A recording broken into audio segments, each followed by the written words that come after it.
සාලවල ආයි පැහැදිලි කරනවා. ශ්‍රී ලංකාවේ පාසල් අධ්‍යාපනය තුළ ඉතිහාසයේ විෂය ගැනීම අත්‍යවශ්‍ය නෙමෙයි. යෝජක විදිහට පදනම විදිහට ගෙනල්ලා බෙන්නව මොකද්ද?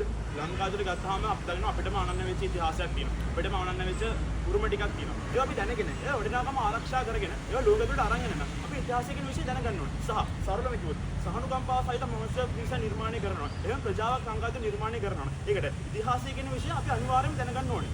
තවත් සරලව පැහැදිලි උදාහරණයක් ගෙනල්ලා බෙන්නොත් හිතන්න ලංකාවේ සීගිරිය තියෙනවා. දැන් සීගිරිය කියන්නේ දන්න මනුෂ්‍යයා දන්න සීගිරිය කියන්නේ මාර විදිහට වැදගත්කමක් තියෙන. දැන් කාශ්‍යප මාලිගේ මේක මේ විදිහට වැදගත්කම ලංකාවේ ඉතිහාසය ඉගෙන ගන්න මනුෂ්‍යයා දන්නවා. හැබැයි මෙයාලගේ ඉඳලා ඉතිහාසය ඉගෙන ගන්න නැති කෙනෙක් හිටියොත් එයාට තාමත් ලංකාවේ තියෙන සීගිරිය කියන්නේ ඒක ගල් පර්වතයක් විතරයි. ඒතකොට ඒකේ වටිනාකම දැනගන්නත්, ඒකේ අගය දැනගන්නත් කොටිම කිව්වොත් ලංකාවට මේකට විදේශ මිනිහෙ වැඩිපුරම එන සංචාරක කර්මාන්ත කියන ප්‍රවර්ධනය කරනවා. අපි ලංකාව තුලේ අපේ උරුමයන් ගැන, අපේ ලංකාවේ සංස්කෘතික උරුමයන් ගැන අපි වටිනාකම දැනගෙන ඉන්න ඕනේ. අපි වටිනාකම දැනගෙන ඉන්න ඕනේ. කොටිම කිව්වොත් ලංකාවේ ආර්ථිකය කියන කාරණාවට ලංකාව තුලේ ඉතිහාසීය විෂය ඉගෙනීම කියන එක මාරු විදිහට මේනකොට වැදගත්කමක් ලක් වෙලා තියෙනවා. එහෙම නැතිවොත් අපි දකිනවා අර මං කලින් කිව්වා වගේ ලංකාව මොන්ස්ටර්ට තාම ඉතිහාස විෂය ඉගෙන ගත්තේ නැත්නම් අර සීගිරිය කියන්නේ තාම ගල් පරවලක් විතරයි. අනික මෙයාට දැන් තියෙන ලොකු ප්‍රශ්න මොකද? ලංකාව තුලින් කඩපාඩම් කරන ක්‍රමවේදය. ගරුබුතුනේ සරල කාරණා කියන්නේ ලංකාව තුල පාසල් අධ්‍යාපනය කියන්නේ මෙහෙම දෙයක් නෑ. පාසල් අධ්‍යාපනය දැන් මෙහෙම තියෙනවා. ඒකට ඉතිහාසීය විෂය කියන කාරණා මෙහෙම තියෙනවා. දැන් ඔය කියන පාසල් අධ්‍යාපනයට ඉතිහාසීය විෂය කියන කාරණා අපි ගන්න ඔප්පනවා. දැන් ඒකට එහෙම කරයන් පස්සේ අපි දකිනවා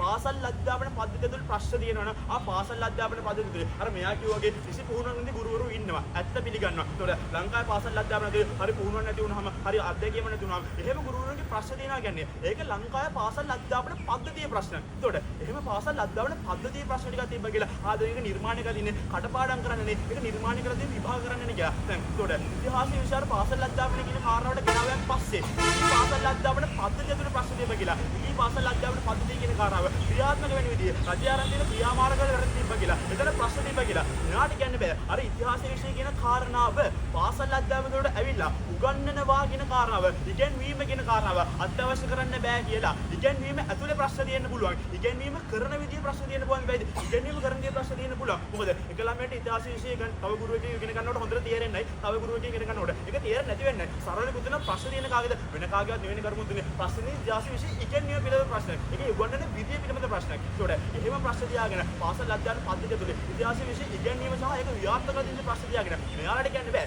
ඉතිහාසීය විෂය කියන කාරණාව පාසල් අධ්‍යාපනය තුළ අපි ගෙනල්ලා දාන එක අත්‍යවශ්‍ය කරන්න බෑ කියලා. අනික නේද? තුමාගේ ප්‍රධාන ප්‍රශ්න අපි ගැන කතා කරා. මොකද තුමාලේ කියනවා ඉතිහාසීය විෂය කියන කාරණාව ලංකාවේ දැන් අඛණ්ඩව උගන්වනවානේ. අම්බෝ ඉතිහාසීය විෂය මාරිද ලංකාවේ අඛණ්ඩව උගන්වලා දෙනවා. හැබැයි මෙයා කියන නායකතුමී මොකද්ද කියන්නේ? ඉතිහාසීය විෂය අඛණ්ඩව ඉගෙනුවට මේ මොකුත් වෙලා නැහැ. ලංකාවේ තාමාර ප්‍රශ්න ටික වෙනවා. ලංකාව තුළ මොකද්ද සීගිරි කුරුටු ගාපුට මේ කුරුටු කී වලට ප්‍රශ්න හානි කරලා තියෙන අර විදිහට ඉතිහාසීය විෂය මේ ඉගෙනීම අත්‍යවශ්‍ය කරලා තියෙන මොහොතකනේ. ඒකට ඉතිහාසීය විෂය කියන කාරණාව අත්‍යවශ්‍ය කරලා වැඩක් නැහැ කියලා කියනවා. ගරු බුද්ධ පුතේ මෙයාලට අනුව ඉතිහාසීය විෂය ඉගෙනීම කියන කාරණාව අත්‍යවශ්‍ය කරනවා කියන්නේ 6 ඉඳන් 11 වෙනකම් උගන්වනවා උනාට අපි යෝජක විදිහට අපි ගෙනල්ලා පෙන්නනවා ඉතිහාසීය විෂය කියන කාරණාව අත්‍යවශ්‍ය කරනවා කියන්නේ 6 ඉඳන් 11 වෙනකම් විතර උගන්වන්න එක නෙවෙයි. ළමයාගේ පොඩි කාලේ නම් ඒක එක වසරේ ඉඳන් 13 වසර වෙනකම් ළමයාට ප්‍රාථමික අංශයේ ඉඳන්ම අවශ්‍ය ඉතිහාස පිළිබඳ දැනුවත්භාවය දෙන්න ඕනේ. ඒතකොට ඒ දැනුවත්භාවය ලංකාවේ මොහොතට ලැබිලා නැති හින්දා තමයි ඉතිහාස විදියට ඒ ඉතිහාස විෂය කියන කාරණාව ලංකාවේ පාසල් අධ්‍යාපන පද්ධතිය ඇතුලේ ඒක ඉඳන් 13 වෙනකම් උගන්වන්න නැති හින්දා තමයි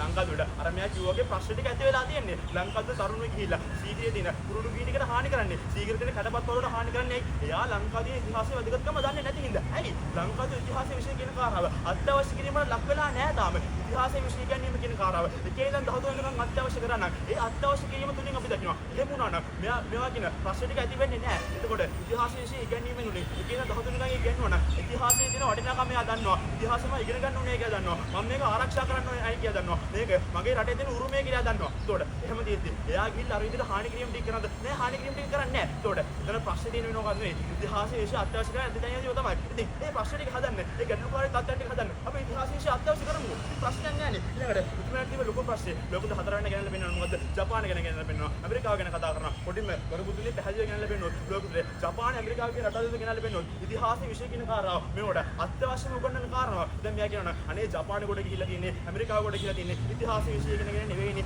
ඉතිහාසයේ විෂය මුකුත් වෙලා නැහැ කියලා. ගරුබුදුනේ එහෙම කියන්නේ මෙයාට අයිතියක් නැහැ. ඉතිහාසයේ විෂය ඉගෙනීම ඇතුළේ තමයි ජපාන ඇමරිකාවගේ ලෝකෙ රටවල් දුර ගිහිල්ලා තියෙන්නේ. අනික ප්‍රතියෝජන පිළිවෙලට එයාට බාරක් තියෙනවා. උගතුන්ට ප්‍රතියෝජනාවක් ගේන්න. ප්‍රතියෝජනාවක් ගෙනල්ලා වෙන්නේ නැහැ කමන්නේ. ඒකට ගරුබුදුනේ පැහැදිලි විවාද අහන්න මොකද්ද? ලංකාවේ පාසල් විෂය ඉතිහාසයේ කියන කාරණාව අත්‍යවශ්‍ය කිරීම ගැන අපි ගෙනල්ලා පෙන්නවා. ඉතිහාසයේ විෂය කියන කාරණාව පාසල් අධ්‍යාපනයේ ඉගෙනීම ඇතුළේ මේකින් ආව වාස්තිකක් අපිට හම්බ වෙනවා. මෙයාලා ප්‍රතියෝජන විතර ඕනේ. අත්‍යවශ්‍ය නැහැ කියලා කියනවා. ඔය කියන ප්‍රශ්න ටික, ඔය කියන සහකම්පනය, ඔය කියන වාසි ටික ලංකාවේ ඉතිහාස විෂය පාසල් අධ්‍යාපනය තුලින් කියන්නේ නැති වුණොත් වෙන මොකකින් හරි ලැබෙනවා කියලා. මෙයාලා ගෙනල්ලා පෙන්නන්න ඕනේ. ඒ හින්දා අත්‍යවශ්‍ය නැහැ කියලා මෙයාලා ගෙනල්ලා පෙන්නන්න ඕනේ. එහෙම ගෙනල්ලා පෙන්නුවෙත් නැහැ. මෙතන ප්‍රතියෝජනාවක් ගෙනාවෙත් නැහැ. දැන් එහෙම කියලා. මේගොල්ලෝ වාද ජයග්‍රහණය කරනවා. හරි ෂෝට් කොහොමද ස්තුතියි.